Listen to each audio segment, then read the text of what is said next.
bienvenidos a Mujeres en Sintonía. Ya vamos avanzando en este mes de agosto, un día, bueno, soleado, un poco frío, pero estamos con toda la disposición para comenzar a estar junto a ustedes, mis bellas damas, por supuesto, a quienes les doy la más cordial bienvenida, pero sí, yo no soy mala onda. Ustedes, caballeros que nos están viendo, también les damos la más cordial bienvenida y los invito a que participen hasta las 17 horas porque vamos a hablar de temas...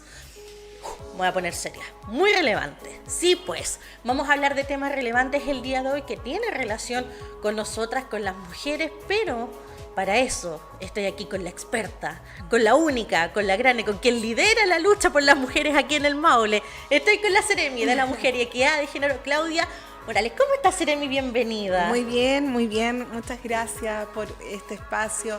Muchas gracias por poder transmitir todo lo que ha pasado en este último tiempo, que ha pasado hartas cosas, sin duda, pero también en el marco de la reflexión y los avances que hemos tenido como gobierno. Eso es lo más importante porque han pasado cosas.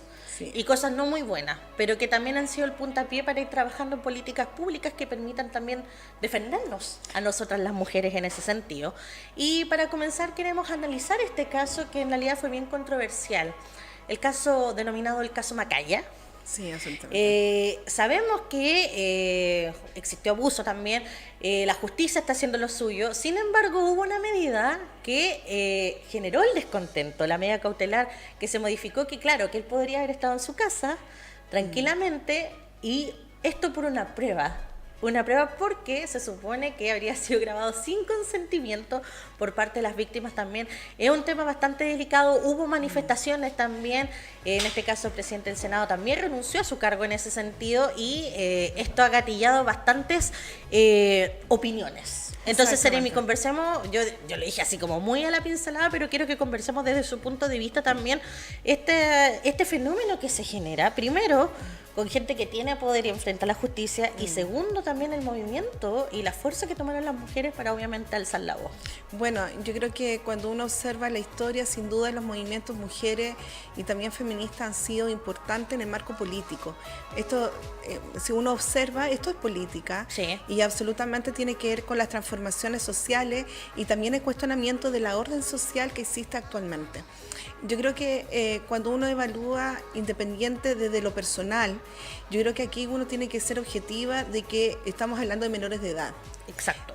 Ahí partamos, yo creo que es el inicio de una conversación con respecto a lo que significa la violencia sexual para muchos de los menores de edad y el impacto que resulta ser cuando son personas adultas. Y ahí es donde uno observa de que en los espacios donde existen mayores niveles socioeconómicos, sin duda esto es perdonable. Hay cosas que mirar, el caso de Caradima, que yo creo que en el fondo uno va evaluando y diciendo, bueno, qué es lo que nosotros perdonamos y no perdonamos desde el ámbito ético versus moral. Y ahí es donde uno observa que hoy día los niños y niñas adolescentes están absolutamente desprotegidos, si no ha sido porque muchas de las organizaciones de mujeres se enfrentaron ante la justicia y la injusticia que significaba de poder decirle, miren, no importa que haya abusado a menores de edad, va a quedar en la casa. Tranquilito. Claro, y eso en el fondo le estamos diciendo a muchas de las personas víctimas de violencia sexual de que no es necesario denunciar porque da lo mismo, porque la injusticia y la no verdad va a seguir primando si existen ciertos recursos de influencia en diferentes espacios de poder. Ese es el tema, a eso quería llegar, Seremi, por eso también planteaba este punto, este fenómeno que se genera, porque aquí existen dos fenómenos. El primero, el poder adquisitivo, obviamente. Exacto. Y el poder de las influencias. Exacto. Aquí sabemos que el dinero y las influencias son muy poderosos en ese sentido. Bueno, hay que ver también el caso de Ryan Soler. Sí. También un caso que la cual está detrás de eso los niveles de influencia que pueden tener a través de los tribunales, y eso es la preocupante que es. Y eso es un tema que yo creo que hay que como país empezar a reflexionar, que no podemos estar permitiendo que la violencia sexual sea bajado el nivel por lo cual el impacto hacia las familias tiene. Yo creo que en primera instancia el caso Macaya nos refleja de que la sociedad ahora nos lo está permitiendo. Exacto. Eso es primero, yo creo que es importante decirlo, porque no es el primer caso que nosotros tenemos en el país frente a lo que significa el perdonazo. ¿sí? Y el perdonazo frente a lo que significa personas que viven violencia sexual. Bueno, uno observa la historia y yo creo que hemos ido evolucionando como sociedad, hemos ido evolucionando en no permitir que esto se marque en la injusticia. Yo creo que la justicia es importante, está haciendo su trabajo y lo hizo ahora, dando respuesta a que, como dice, cuál es el cuestionamiento del video. O sea, hay cosas que hay un alcalde que estaba utilizando el tema del video no consentido para buscar su no culpa, y creo que esto vamos a empezar a definir qué significa el consentimiento y no consentimiento cuando vemos una situación de delito, que ahí es donde está yo creo que el análisis detrás de esto. Claro, porque obviamente el consentimiento es para no mostrar el material audiovisual, pero cuando ellos ejercieron este acto de abuso, ¿dónde estaba el consentimiento? ¿Dónde ellos entendieron que la víctima no quería? Entonces esos son los cuestionamientos, y por eso también me da un poco de ira hablar de este tema, pero creo que es necesario también ponerlo en la palestra y seguir hablando un poco también de lo que va sucediendo. Exacto. Y cómo ustedes también van trabajando políticas públicas en ese sentido, y ver también cómo las mujeres se han ido empoderando también, como lo mencionaba usted, para poder ya obviamente decir como, no, nosotros ya no vamos a aceptar estas injusticias por parte del Poder Judicial. Exactamente, y no tan solo en ese aspecto, o sea, hay otros casos que nosotros estamos observando, incluso en la región del Maule, que hay cosas que son temas que tenemos que abordarlos, no tan solo en los espacios escolares, sino también en la familia. Por ejemplo, yo he observado que, por ejemplo, en los indicadores te demuestran que el 100% de los abusos infantiles, el 80% son personas conocidas de la familia o incluso familiares. Entonces, la pregunta es, ¿qué debemos hacer? ¿Qué debemos hacer para que estos niños, niñas y adolescentes no vivan situaciones extremas que implica atentar contra su dignidad, atentar incluso contra su cuerpo, y luego eso implica una situación post-trauma muy importante en la vida adulta?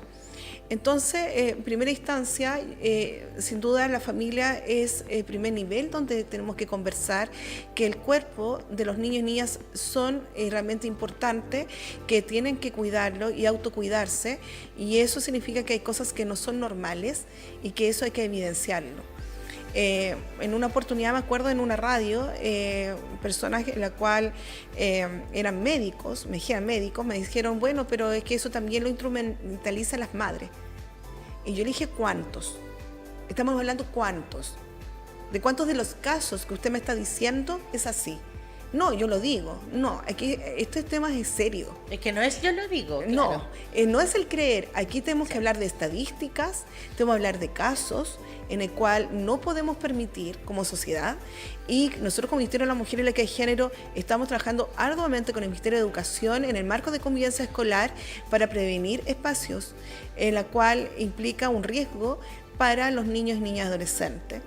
Y eso implica mucha capacitación, mucha transferencia también de información, de las consecuencias que radica la violencia sexual, y por lo tanto también estamos trabajando con la Corte de Apelaciones de Talca constantemente al marco de la violencia integral de violencia, que también está incorporado en la violencia sexual, también como un delito en el cual implica el poder trabajar arduamente también con los niños y niñas. O sea, por ejemplo, en el caso de Ryan Soler, el caso era de niñas que habían estado en un marco de fiesta y habían vivido una situación de violencia sexual. Entonces, muchos que dijeron, bueno, ¿para qué iban a la fiesta? ¿Por qué se visten de esa forma?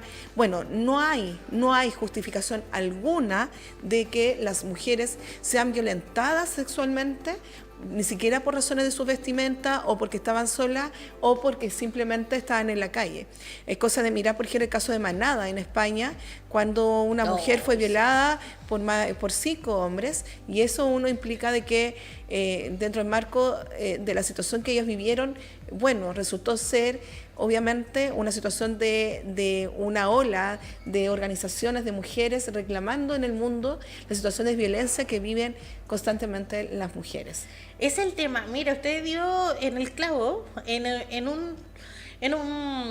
un tema bastante relevante que tiene que ver también con este paradigma social que al final nos revictimiza, nos culpa a las víctimas también, porque como decía, no sé, usted decía este caso, jóvenes salieron de fiesta y bueno, fueron víctimas de abuso.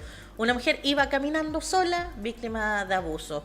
No sé, la madre dejó al cuidado a la menor, la abusaron, es culpa de la madre. Claro. Hablemos también de este fenómeno que se genera de culpar a la víctima o de culpar también a su alrededor, sabiendo que, como decía usted, no hay justificación, y cómo también se está intentando erradicar ese pensamiento, porque aquí el único responsable es el victimario, quien ejerce el abuso y obviamente la violación, etcétera. Pero cómo también se puede ir trabajando para poder erradicar ese pensamiento que al final lo único que hace es deslegitimar lo que es a la víctima y en el fondo también amedrentarla para que no denuncie y no continúe luchando. Por eso que yo creo que el análisis de los videos consentidos o no consentidos es importante. Por ejemplo, siempre a las víctimas se le piden pruebas. Sí. Entonces, ¿qué pruebas vas a tener? Si generalmente cuando ejercen estos tipos de violencia, como por ejemplo el acoso sexual, en los espacios laborales, siempre buscan espacios donde no haya pruebas. Entonces, la reflexión que hay detrás es que simplemente nosotros tenemos que crear conciencia y trabajar también, no tan solo con las mujeres como víctimas, sino también con los victimarios, para que no vuelvan a ejercer la violencia sexual. Entonces, siempre yo creo que eso no se ha hablado mucho. ¿Por qué por qué ejercen, por ejemplo, violencia sexual a menores de edad? Porque, por ejemplo, son mayoritariamente hombres. Claro. Porque este tema, por ejemplo, cuando uno observa que hay niños, también hay niños abusados. Sí. Prácticamente cuando uno observa cuántos son los victimarios de abuso sexual, el 82% son hombres y el resto son mujeres, y hay mujeres también, pero en menor cantidad. Entonces, ¿cuál es el problema? ¿Dónde está fundamentando de que una persona puede ejercer el peor horror, tortura prácticamente a muchas de las niñas? Entonces simplemente lo que es importante es decirle de que principalmente tiene que ver con conductas aprendidas, que tiene que ver con cómo nos vamos relacionando con nuestra vida sexual. Entonces, ¿en qué minuto vamos nosotros a trabajar en los derechos sexuales y reproductivos? ¿Cómo nosotros vamos a hablar sobre lo que significa la sexualidad responsable y afectiva? ¿En qué espacio lo tenemos que hablar? Entonces, es muy simple. El espacio que hay que hablar primero es en la familia. Segundo, no permitir ciertas conductas de, por ejemplo, de que aplauden cada vez que un niño pueda tener alguna relación con incluso con una mujer adulta, ¿sí? O que de esta forma siempre ejerciendo el ser hombre para poder, a través de las relaciones sexuales. Entonces, ¿en qué minuto vamos a poder conversar la responsabilidad que hay detrás de eso? Cuando uno observa, por ejemplo, incluso uno empieza a analizar mucho más profundamente las infecciones de transmisión sexual, y cuando uno ve y observa que muchas de las mujeres casadas tienen transmisión de enfermedades, sí, donde lo hace producto de que sus maridos tienen otras conductas sexuales. Entonces, eso tiene que ver con una falta de responsabilidad y conciencia de que los derechos sexuales y reproductivos parten por la educación. Entonces, yo creo que simplemente tenemos que empezar a trabajar con las familias. Segundo, porque eso es parte de la responsabilidad parental. Segundo, que conversarlo con los niños y niñas y adolescentes, más aún porque están expuestos en las redes sociales. Y tercero, tenemos que trabajarlo en las escuelas con personas con competencia para trabajar en ello. Y muchas veces han cuestionado el trabajo de educación sexual integral, que muchos padres y madres no quieren, que se metan con su hijo, pero está bien, pero ellos cuánto también son padres y madres que no tienen tampoco las competencias para trabajar sobre la educación sexual. Entonces es importante que lo hablemos como comunidad educativa. Perfecto. Sí, en realidad eso también es otro punto clave cuando existen quejas de que, porque piensan que la educación sexual está relacionado simplemente al sexo, al acto sexual, y en realidad, claro, no se dan cuenta que tiene que ver con un tema del desarrollo de nuestro cuerpo también, de cómo se va llevando a cabo, porque la idea de la educación sexual es entregar las herramientas que los jóvenes sepan y darles las directrices de lo que es bueno, de lo que es malo, de lo que pueden permitir, de lo que no y las consecuencias que tiene. El objetivo es que se eduquen en ese sentido, pero claro, también ese es otro paradigma que hay que romper, porque los padres, sin culparlos, porque aquí obviamente yo no quiero juzgar a nadie, porque también venimos de una crianza, la generación antigua vienen de otra crianza también, entonces claro, hay que romper un poco ese mito de que tiene que ver con el acto sexual y que poco más se va a incentivar a que los niños, los jóvenes comiencen a tener relaciones sexuales, nada que ver. Ese es el tema. Pero si uno analiza en general en todos los espacios, incluso en la televisión, en las redes sociales, estamos viviendo en una sociedad muy sexualizada, ¿sí? Donde incluso a los menores de edad también los sexualizan. Entonces, hay que aprender qué significa la educación sexual. Exacto. Primero, ¿qué significa la sexualidad? Que es mucho más allá que un acto en la cual sexual, sino significa es todo el proceso de desarrollo que tienen los niños, niñas, adolescentes, desde la prepubertad, la pubertad, lo que significan los primeros deseos, los primeros acercamientos hacia el pololeo. Para nosotros, cuando nos llega nuestra menstruación, el proceso, todo eso. Claro, y además también todas aquellas acciones y actividades que en el cual implica explicarle a los niños, niñas cuál es su desarrollo, pero también su autocuidado.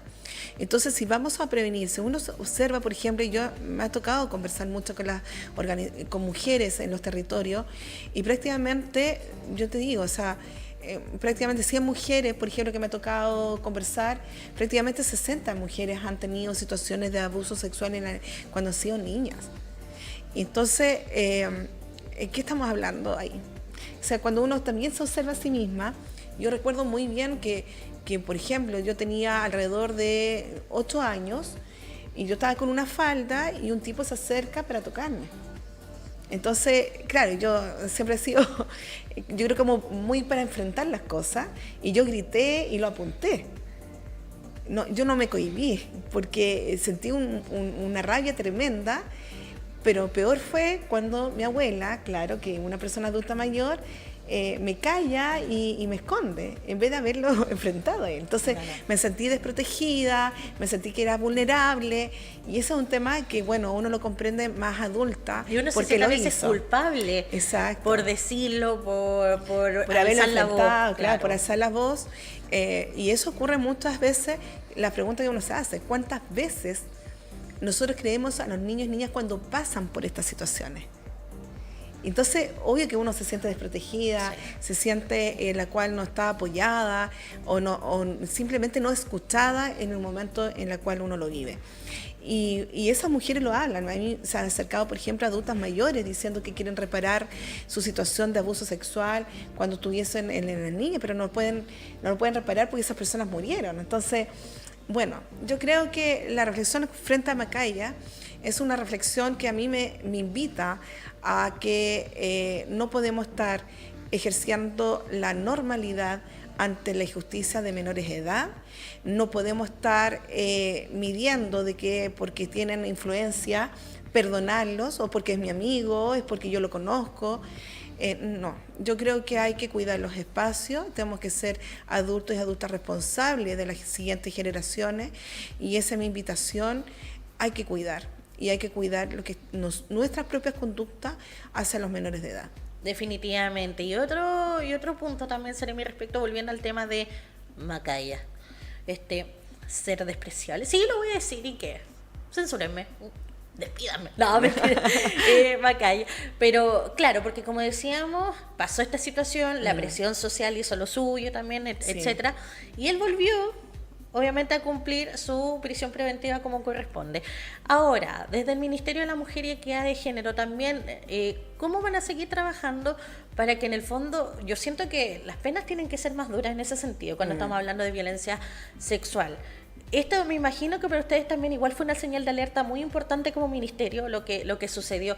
¿Cómo también se va a seguir trabajando para que las penas sean más duras también, para que se paguen como corresponde y, como decía usted, se evite el tráfico de influencia, de dinero también, para proteger a las víctimas en este sentido? Bueno, yo creo que ahí muy importante, la ministra, bueno, fue bastante cuestionada con su con los contenidos que ella exponía, que es un contenido bastante verdadero, pero sin duda le dio favor a la ministra de la Mujer, Antonio Orellana, con respecto a lo que ella apuntaba sobre la situación de las víctimas. Bueno, la Ley Integral de Violencia yo creo que nos va a permitir articular en mejor forma con los tribunales para mejorar los accesos hacia la justicia.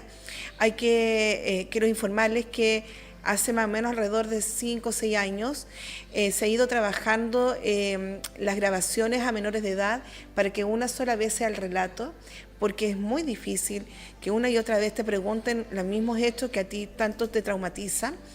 Y a la vez la Ley Integral de Violencia hace que también podemos nosotros mejorar la situación de revictimización de las mujeres que también van a ser grabadas, y que también la idea es que sean las medidas cautelares, obviamente con seguimiento a través de los tribunales. Por lo tanto, prácticamente todo lo que va a ser los recursos va a estar asociado a los tribunales en forma, primero, pero también vamos a hacer grandes esfuerzos en la prevención, porque, claro, tenemos que atender y proteger a las víctimas, pero también tenemos que hacer y profundizar la debida diligencia, que significa ser efectivo en nuestro trabajo ante la protección y atención hacia víctimas de violencia, pero también tenemos que trabajar arduamente la prevención. Y ahí, educación no sexista, bueno, estábamos aquí en este programa, ¿te acuerdas? Sí. Que estaba justamente trabajando el tema de Tribunal Constitucional y te di la primicia, sí, que fue ese mismo día, de que educación no sexista forma parte del trabajo que va a realizar ahora educación.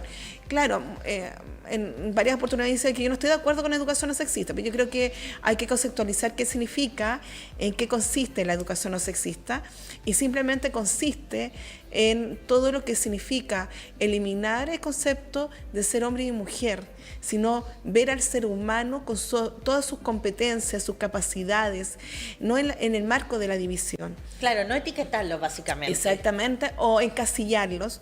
Es como decir, todas las mujeres son malas para la matemática, todos los hombres son malos para el lenguaje, cuando eso es relativo. Entonces, esto no tiene que ver con que vamos a cambiar el sexo de uno u otro. Eso no se trata. Simplemente lo que estamos haciendo es eliminar los estereotipos que impiden el desarrollo efectivo de aquellos seres humanos que quieren desarrollar. Es muy simple como decir, ¿cómo puede ser que las estadísticas laborales en relación a tecnología, matemáticas, ciencia e ingeniería apenas en nuestro país alcanza un 12% y en nuestra región el 5%? Es decir, hay profesionales que están en esas áreas que son mujeres apenas el 5%, cuando el desarrollo del país se basa en la tecnología, en la inteligencia artificial, sí, en las comunicaciones, en la energía, en todo lo que es ingeniería. O sea, necesitamos mejores competencias, y eso no tiene que ver ser hombre y mujer. El cerebro no es distinto a los hombres y mujeres. No tiene menos o más inteligencia, tiene que ver con las conexiones sinápticas que se desarrollan en la educación primaria y preescolar. Entonces, si le impedimos a las niñas jugar con otros juegos que no sea la muñeca, y a los niños que no sea otro juego, que no sea los autos, entonces vamos a seguir en la misma dinámica, vamos a seguir con los mismos porcentajes y vamos a seguir siendo un país subdesarrollado. Y ese también es el origen. Usted lo acaba de decir, lo que pasa esto es porque es una construcción social. Lo que pasa porque, claro, la mujer tiene que jugar con la muñeca, el hombrecito tiene que jugar con eso, pero si uno ve, por ejemplo, un hombre que está estudiando párvulo, el gay lo molesta y él tira esas cosas. O ve a una mujer que está estudiando ingeniería, pero ¿por qué ella está estudiando? Y ojo, un ejemplo muy claro y muy práctico diario tiene que ver con la medicina. A veces las mismas mujeres, incluso me ha tocado escuchar, no, yo prefiero que me atienda un doctor, confío más en un hombre que en una mujer. El ginecólogo, claro. Una ginecóloga. Entonces a veces nosotros en la práctica va pasando eso, entonces también es una construcción social que hemos hecho, pero como decía usted, tenemos que insertarnos porque las mujeres día a día han demostrado también que son capaces de muchas cosas, de liderar también. Absolutamente. O sea, las mujeres también son muy power, son un mundo de posibilidades, solo lo que pasa es que tienen que luchar el doble por los espacios, el triple. No, y además también hay que considerar que todas las situaciones que ocurren hoy día también tiene que ver cómo vamos a practicar las nuevas generaciones. Ayer tuve una llamada muy interesante de una ingeniera en construcción del INACAP allá en Curicó, que me invitó a una actividad donde va a reunir a todas las ingenieras en construcción, estudiantes y también estudiantes de técnico profesional para hablar sobre el tema de mujeres en la construcción. Qué hermoso. Entonces, ella es una de las primeras generaciones de ingeniería en construcción y yo me alegro mucho que empiecen otras mujeres a abrir el camino para que podamos ingresar. De hecho, nosotros estamos trabajando con la Cámara Chilena de la Construcción para que no tan solo profesionales ingresen al mundo de la construcción, sino también que ingresen mujeres en el oficio. Entonces esos son cambios culturales importantes que vamos a tener que hacer en las empresas para que incorporarse una mujer va a ser importante y de hecho nuestro gran, yo creo que cómo vamos a enfrentar todo este cambio mundial si no somos mismos nosotros capaces de cambiar nuestros propios espacios. Así que yo creo que es importante decirles que en ese marco nuestro Ministerio de la Mujer y la Equidad de Género está trabajando en todos los espacios para mejorar las oportunidades, no tan solo a las mujeres, sino también que los hombres también mejoren sus oportunidades en otros espacios que han sido liderados principalmente por mujeres. El tema es que hay una asimetría de poder importante que tenemos que enfrentar y yo creo que todo lo que hemos hablado anteriormente representa a que estos espacios de influencia son trabajados principalmente por los hombres y no por las mujeres y ahí agradezco mucho a las magistradas de la Corte de Apelaciones de Talca, la presidenta y también dos magistradas más que están trabajando arduamente a abrir caminos para mejorar también a través de los tribunales, mejorar los accesos y la articulación con el Poder Ejecutivo. Definitivamente. ¿Ves? Ahí entonces queda clarito como el agua también para lo que nosotros en la génesis de esta situación y también lo que se busca, que las mujeres comiencen a empoderarse, comiencen a utilizar espacios en oficios, en cargos de poder también, que es súper relevante en ese sentido. Seremi, ahora me gustaría que habláramos un poco de las políticas públicas también enfocadas en las mujeres, específicamente usted lo estaba mencionando ya que esta ley integral de violencia también.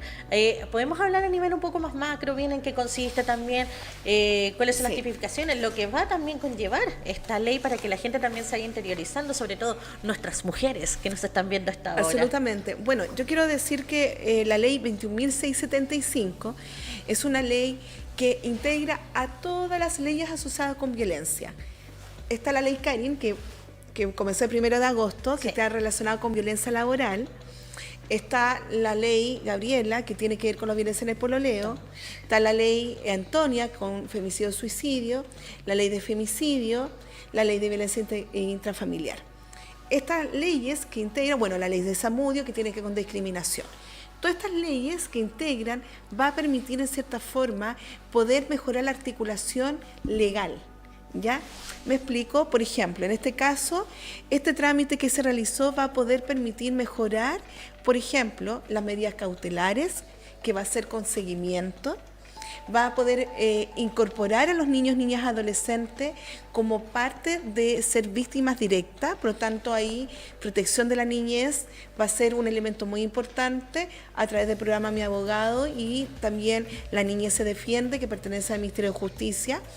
Y eso hace de que nosotros vamos a tener que trabajar articuladamente. Es cosa de saber de la situación que pasó, por ejemplo, porque es el Día Nacional del Femicidio el 19 de diciembre y es muy simple porque el padre llega y tira a su propia hija delante de la madre en un balcón para que en el fondo como castigo a la madre, o sea, mata a su propia hija en razón de una situación de violencia y eso se llama violencia vicaria. Entonces, en este marco... Se me llegan a parar los pelos de escuchar esas cosas, de verdad. Sí. Entonces, bueno, suele suceder. Uno siempre se pregunta por qué los seres humanos llegan a ese extremo. Ese es el tema. Yo creo que por eso me pasa esta situación, porque uno como que no dimensiona lo que pasa por la cabeza de esas personas, Seremi. Es impresionante. Yo creo que la gestión de la ministra, Antonia Orellana, ha sido fabulosa. Yo lo quiero decir muy responsablemente, independiente de que es mi jefa.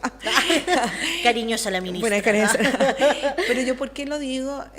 Porque, bueno, yo creo que la gente no sabe, pero yo llevo 15 años, de los 24 años de servicio público que tengo, 15 años los llevo trabajando en temas de género, desde el CERNAM hasta la fecha.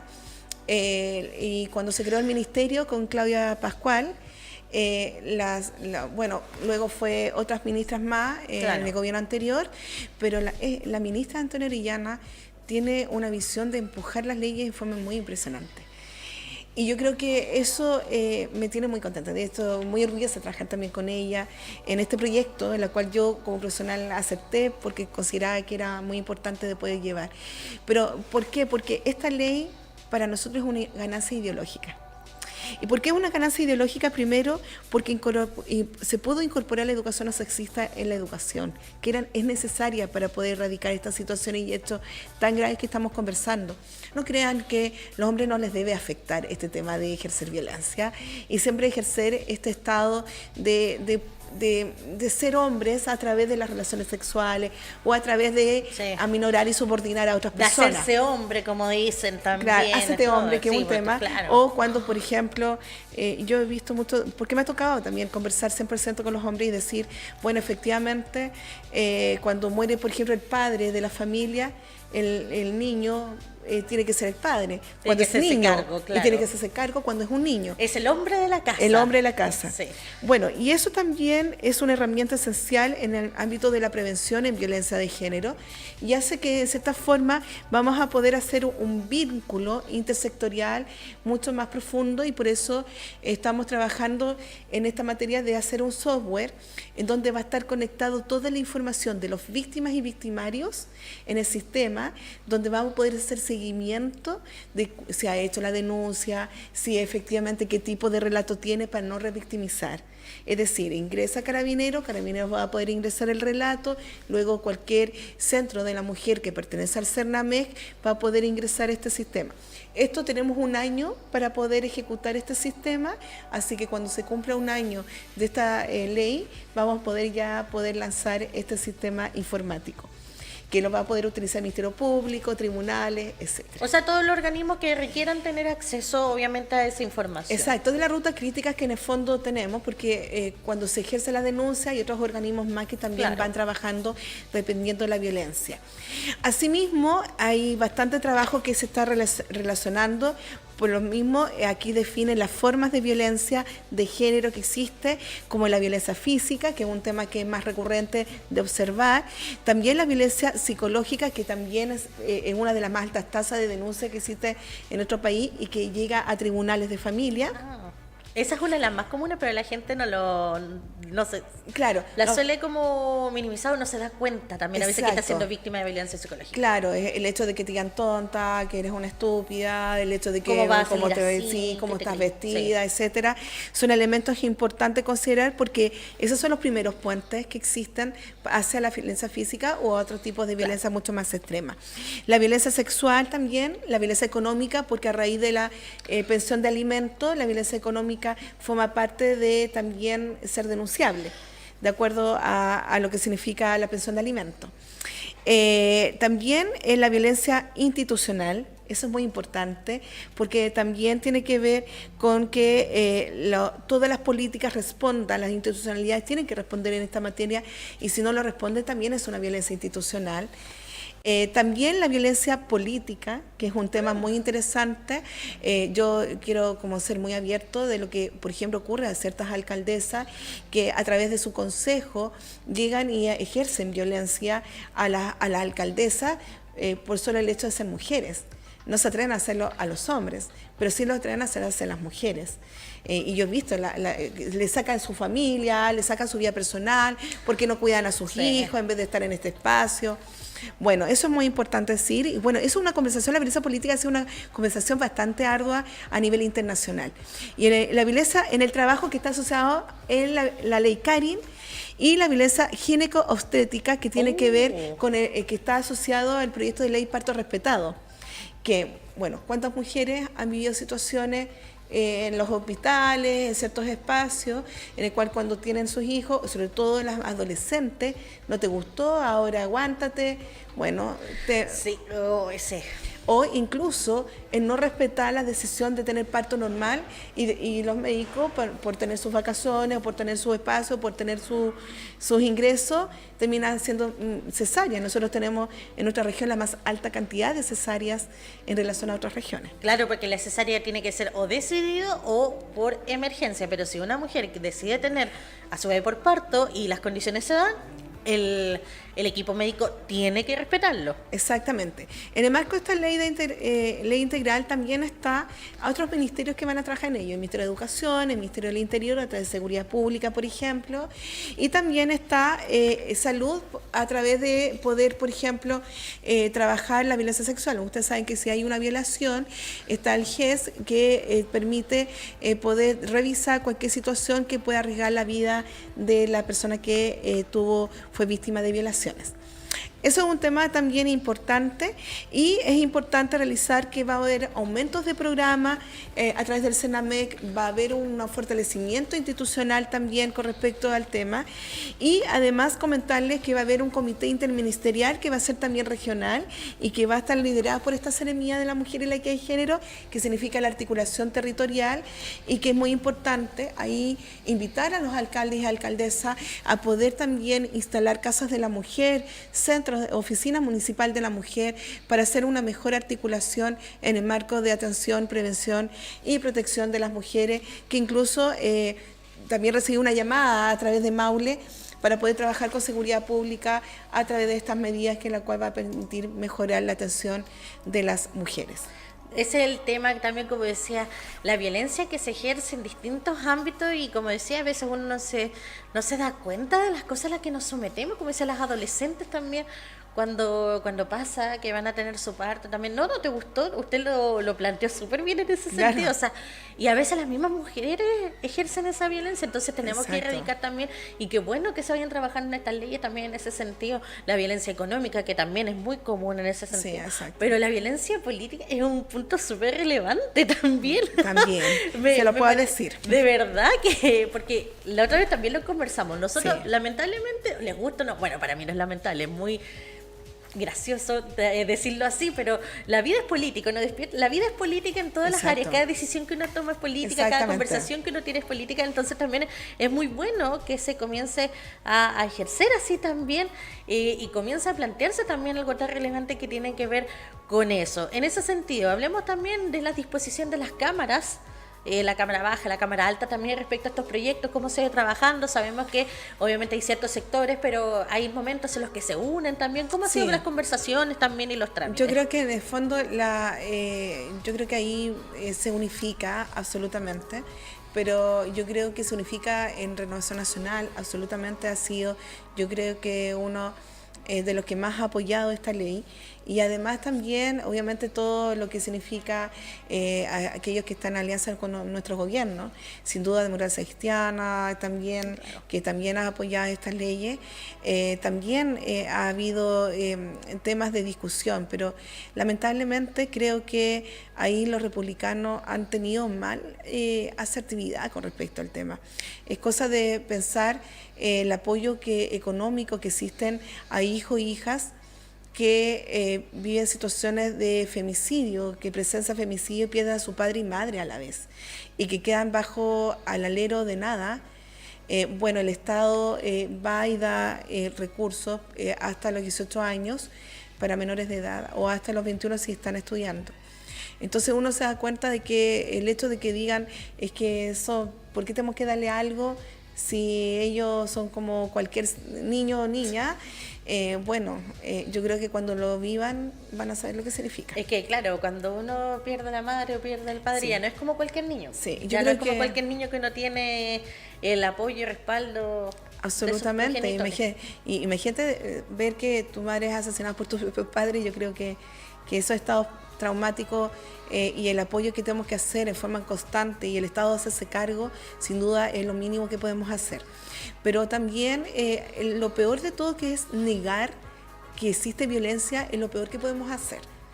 Lo que tenemos que hacer es enfrentar. Entonces, si hay apoyo legislativo para estos temas, ha habido harto apoyo. Yo quiero decir de que sí, efectivamente, todas las leyes que han sido yo creo, en vista, promulgadas, y que en definitiva han sido proyectos que han venido a más de 7 años, porque hay que considerar que esta ley venía hace 4 gobiernos, o sea, desde el segundo gobierno de la presidenta Bachelet, luego posteriormente pasó en el anterior gobierno. Cada uno de los gobiernos trabajó para avanzar y nosotros concretamos. Claro. Pero esto es una política de Estado. Y eso significa un común denominador, y un bien común es erradicar la violencia, porque la violencia en este contexto es una violencia que impide el desarrollo de un país. Sí, hoy que de verdad es un tema relevante y es bueno también que se vaya tomando fuerza también y que se vayan hablando, si al final hay que hablarlo y hay que trabajarlo. Ahora me gustaría que habláramos también de equidad de género, Seremi, sí. Porque, como decía, las mujeres de a poco nos hemos ido tomando espacios, hemos ido algunas tomando cargos de poder también, etcétera. Estamos teniendo más presencia en las mujeres. Sin embargo, existe inequidad, por ejemplo, en algunos casos, de los mismos espacios. Vemos que a veces las mujeres en ciertos rubros tienen menor, obviamente, presencia, que también lo mencionábamos antes, pero también tiene que ver con el tema salarial. Muchas veces también a la mujer, en el ámbito laboral a la mujer se le castiga por varias cosas que también lo hablamos, pero partamos por el tema de la equidad salarial, que también se está trabajando un poco en eso. Bueno, en primera instancia la equidad salarial es un proceso por el cual se pretende mejorar las oportunidades de las mujeres para aumentar sus ingresos dado en el mismo cargo y en las mismas funciones. Y cuando uno observa cuál es el porcentaje de diferencia de brecha que existe a nivel nacional, es alrededor de, dependiendo del rubro y todo, pero como promedio 26,8% de brecha. Bueno, si uno habla desde muy antiguamente, las mujeres ganaban el 30% de lo que ganaban los hombres. Entonces, hoy en día tenemos, por ejemplo, una brecha como promedio en nuestra región alrededor de 17,8%, pero eso tiene que ver que nosotros somos los ingresos más bajos del país, de partida. O sea, después de Ñuble y con la Araucanía estamos ahí a la par, son los más bajos ingresos. Entonces, obvio que la brecha es mucho más pequeña porque tiene que ver con que el hecho de que nuestro gobierno ha aumentado el salario mínimo ha permitido que muchas de las mujeres han sido beneficiadas en esta región. Claro, pero eso duele, quema y lastima escuchar eso. Sí, lo siento decirlo, pero promedio son alrededor de 500.000 pesos, 600.000 pesos máximo. ¿Y quién tiene mejores salarios? Bueno, el servicio público tiene los mejores salarios, sin duda, pero en espacios también académicos también. Pero a medida que las mujeres estudian más, claro, tienen mejores ingresos, pero las brechas se van aumentando y ha pasado que en ciertas áreas ha alcanzado un 32% de diferencia entre académicos y académicas. En el ámbito de la educación, o sea, en la academia pasa eso. En la academia pasa eso principalmente porque en la academia se exige tener que, por ejemplo, realizar publicaciones de temas de investigación, y las mujeres en el área más activa económicamente, en la más activa reproductivamente, o sea, están teniendo hijos, tienen menores de edad, entonces el tiempo se va reduciendo para realizar estas actividades exigentes en el área académica. Por eso mismo tiene esa brecha y obviamente es como, sí, tenemos que trabajar como si no tuviéramos hijos y tener hijos como si no trabajáramos. Claro. Entonces, como que en el fondo estos espacios nos terminan. Por eso es muy importante las corresponsabilidades. Y nos después. Claro, nos juegan por malas madres porque llegamos tarde. Porque a pesar de la corresponsabilidad, sí pasa. ¿Y dónde estaba la madre? Claro. ¿Y qué está haciendo la madre? ¿Y por qué usted llegó tarde? Claro, o a si las reuniones. Y se está con el papá y la mamá no se salió. ¿Y por qué salió? Y es como, si un hombre sale con sus amigos, no se les cuestiona, pero si llegan y está el niño o la niña con el padre y la mamá. ¿Y dónde está la mamá? Claro, sí, exactamente. Y en el laboral también se nos castiga, como decía usted, pues tenemos que trabajar como si no criáramos y criar como si no trabajáramos en ese sentido, y no se puede. No se puede, no imposible. Se puede. Por eso es que las leyes de conciliación laboral, familiar y personal es para eso. Exacto. Es para mejorar las oportunidades principalmente hacia las mujeres, pero también que los hombres puedan ser corresponsables y puedan también ellos participar en la vida de sus hijos e hijas, porque ellos también tienen derecho a ser padres. Así es. Bueno, en ese ámbito es importante considerar que esta ley va a poder fortalecer que lo que ha hecho la presidenta Bachelet en su momento. ella realizó el tema de, ¿te acuerdas? Igual paga, igual pega, igual paga. Claro. O sea, como que en el fondo, y en ese ámbito permite poder tener mejores fiscalizaciones, mejores acciones para mejorar las oportunidades de disminuir las brechas salariales en las empresas privadas, en lo público y en las universidades. Me imagino que en ese sentido también esto le corresponde al Ministerio del Trabajo, también el tema de las fiscalizaciones, porque ustedes trabajan en gradas, los ministerios trabajan en conjunto, eso lo sabemos, pero en este caso, por ejemplo, la Inspección del Trabajo va a tener que hacer fiscalizaciones. ¿Cómo se va a estar trabajando eso para que realmente en las empresas, en los servicios, se vaya cumpliendo esto? Bueno, yo parto porque primero tienen que crear conciencia en las empresas. Por favor, dicen. Y realizar políticas de desarrollo de las personas o recursos humanos para mejorar las condiciones de sus trabajadores y trabajadoras. Yo ahí parto. Las leyes están para regularizar. O sea, yo creo que no estamos para que siempre estemos fiscalizando las conductas humanas y decisiones humanas que impide tener una mejor dignidad de vida en las personas. Pero sin embargo, la fiscalización parte por la Dirección del Trabajo, y cuando uno dice que corresponde a tener cargos en la cual, independiente del sexo por el cual tú tienes que tener la misma remuneración y no considerar que el costo de maternidad está asociado a las mujeres. Que eso es muy importante. Antiguamente se hablaba solo de maternidad, pero gracias a la Ley de Conciliación Laboral y Familiar también hablamos del derecho de la paternidad en el marco, por ejemplo, de los permisos de ir a ver a sus hijos cuando están, ahora que vamos a pasar el 18 de septiembre, ver cómo bailan cueca, sí, o hagan sus actividades pequeños momentos extra, que para las familias, para los padres y las madres son importantes. Exactamente. Entonces, sí, hablamos de que hay que fortalecer tanto la familia cuando en el ámbito económico, laboral, no lo hacemos. Es como extraño, ¿cierto? Sí, sí. Es como extraño, sí, decir, como, queremos bueno, nosotros que fortalecer todos esos ámbitos. Bueno, decir de que la mayoría cantidad de denuncias que existen en estos ámbitos está en la vulneración justamente en la parte del marco de la equidad de laboral, o de lo que significa la inequidad de remuneraciones, pero sin embargo aún se permite, porque también la persona que trabaja obviamente tiene miedo de denunciar porque puede perder su trabajo. Entonces, eso es muy importante, la fiscalización en las empresas y revisar cuáles son las remuneraciones que existen entre hombres y mujeres en esas empresas.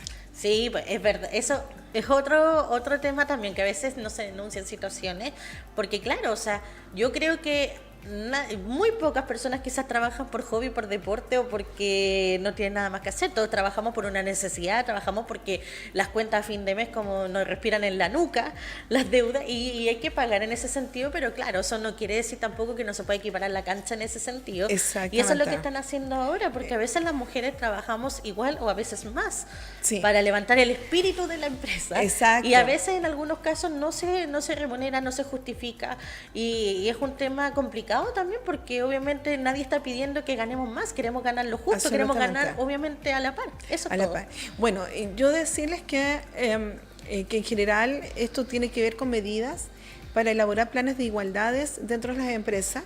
En la Dirección Regional de Servicio Nacional de la Mujer y la Equidad de Género tiene un programa que se llama un programa de buenas prácticas laborales, en el cual está trabajando y desarrollando acciones que permiten mejorar las oportunidades al interior de la empresa, disminuir las brechas y barreras que existen no tan solo hacia las mujeres, también hacia los hombres, en el marco, por ejemplo, de aumentar el postnatal masculino, sí, en vez de 5 días o unos días más, para apoyar a las madres también y que no se pierdan la oportunidad del desarrollo y crecimiento de los primeros días de sus hijos e hijas.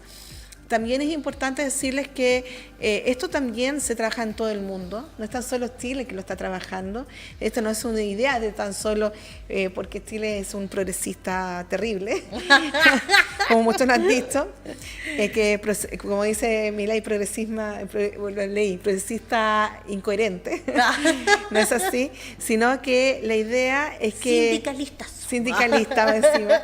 Sino que esto lo trabaja también en España. De hecho, tuvimos una académica en la Universidad de Salamanca que trabajamos en conjunto con respecto a la ley Carin, y ella decía, bueno, la única forma de poder enfrentar estos hechos de tantas inequidades que presentan las mujeres a través de los planes de igualdad, bueno, esto va a ser un hecho absolutamente que va a ser legal, y eso no tiene que ver con intervencionismo, tiene que ver con ayudar a que los espacios de desarrollo sean reales e equitativos en general. Definitivamente. Y que bueno, también España es un país también progresista. Sí, terrible. Es muy progresista. Resulta incoherente. Pero aquí nosotros somos anarquistas y sindicalistas, o como nos quieran tachar. No, no, si luchar por nuestros derechos no es sinónimo de rebeldía ni de anarquía, sino que simplemente las mujeres ahora ya tomamos espacio en el mundo laboral, ya no estamos en los tiempos antiguos donde nos quedábamos en la casa, limpiando, en la cocina. A mí, por ejemplo, no me gusta esa vida. Yo no hago aseo casi nunca. Imagínense, me gusta más trabajar. Y a las mujeres que les gusta también están en su derecho y obviamente recibir un salario justo y trabajar en condiciones justas.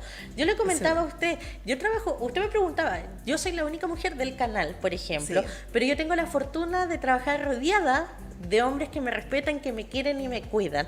Y les deseo también a todas las mujeres que tengan la misma fortuna que yo si viven esta situación, porque en realidad los hechos de violencia a veces en el mundo laboral es complejo, sobre todo a veces, como decía, vienen desde las jefaturas, de los cargos de poder también. Entonces eso es lo que se busca erradicar también con todo esto, la ley Canin, que en realidad nos vino a golpear fuerte ahora, porque nos vino a dar un remesón, porque en el mundo laboral existían conductas de violencia, de abuso, y muchas veces las tenían que callar y llegar, y las víctimas llegaron a extremos.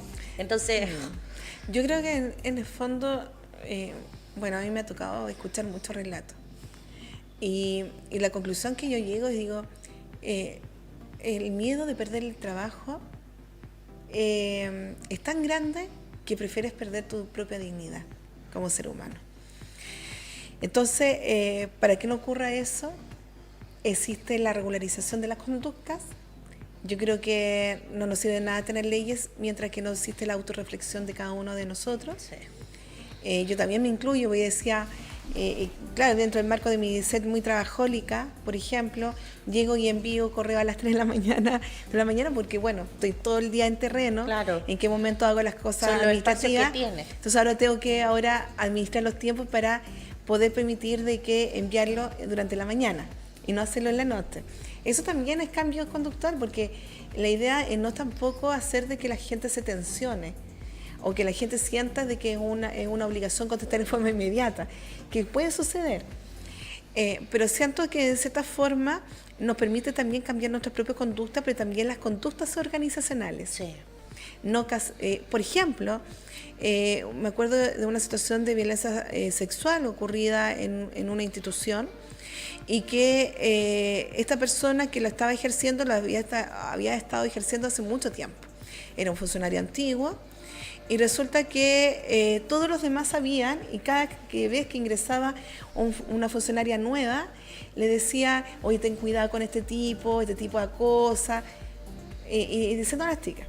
Bueno, en una oportunidad, una de las funcionarias nuevas, en esta nueva generación, le empieza también a decir si acaso quería tomarse un trabajo con él, y empezó a acosarla. Y ella decía, oye, estoy trabajando, yo estoy haciendo mi función. Y todas las personas alrededor, muertos de la risa, dicen, no, ajá, no te resultó. Entonces, ¿quién es el problema? ¿Es la persona que lo ejerce? No, también las personas que están alrededor. Que la viva la cueca, como se dice en buen chileno. Justamente. Bueno, toda esa conducta en la ley Canin lo reduce, porque son medidas que tiene que hacer la misma institución. Y nosotros estuvimos con el Contralor esta semana, y el Contralor fue muy, muy cierto. O sea, en los temas públicos, cada jefe de servicio tiene que hacerse cargo de este problema. Entonces, no permitir de que finalmente llegue a mi servicio diciendo que no hay solución. Entonces, eso en el fondo es la ley Canin, y eso es lo que nos convoca, nos invita a poder cambiar nuestra conducta, a preguntarle cómo quieres que te llamen, cómo te gustaría que decirte. Son cosas que están en nuestro marco, en nuestra vida cotidiana, y nunca lo conversamos. Por ejemplo, alguien me decía, oye, yo siempre le digo el gordo, el guatón, y esa persona nunca le había gustado de que le dijera eso, pero nunca se atrevía a decírmelo. Entonces, esas son las relaciones en el fondo que nosotros tenemos que mejorar. Sí, pues tenemos que mejorar también en ese sentido y nosotros mismos también ir poniendo límites, darnos cuenta de lo que estamos haciendo mal también y por supuesto potenciar lo que estamos bien en ese sentido para tener un entorno laboral más seguro, más tranquilo y como corresponde, si al final es eso, uno tiene que trabajar tranquilo, tiene que trabajar contento, no puede ser una tortura levantarse en la mañana y como, oye, voy a ir a la oficina y va a estar Claro. y Pejo otra vez molestando, cosas así, o que me dice este sobrenombre. Entonces la idea es que también se regule todo eso y bueno, si tienen que seguir existiendo leyes, se van a tener que seguir creando hasta que aprendamos a tener buenas prácticas, buenas conductas. Seremi, le cuento, con el dolor de mi alma nos pilló la hora. Se nos pasó volando, como siempre, pero... Y nos faltó la violencia digital. Sí, por eso mismo la voy a dejar invitada para que en otro capítulo nos veamos y extendamos también esos temas, podamos seguir hablando, porque en realidad creo que todo es relevante y si nos pasamos un poquito de esto y dejamos otro en la carpeta, le extiendo la invitación para que nos volvamos a ver también y podamos seguir hablando de estos temas que nos competen a todos. Bueno, yo creo que vamos a poder hablar absolutamente de la violencia digital como ley. Yo creo que va avanzando bastante rápido y también la ley de aborto, que también es un proyecto de ley que va a ingresar, que bastante así como tenso se provoca y es importante conversarlo en qué contexto lo estamos hablando. Efectivamente, así que no entre en pánico también, porque ese es otro tema que hay que educar mucho, así que yo creo que vamos a necesitar un programa completo para esas dos cosas, así que la dejo cordialmente invitada para que agendemos y lo planteemos. Muchas gracias, Seremi, por estar con nosotros nuevamente. Muchas gracias por todo. Y después de esta conversación, mis queridas, y sí, mis queridos, yo no les discrimino, llegamos al final de nuestro programa. Muchas gracias por su sintonía, por acompañarnos. Los invito también a continuar con la programación de Canal 30 y nosotros nos volvemos a encontrar mañana, pero más positivo. Chao, chao, que estén muy, muy, muy bien.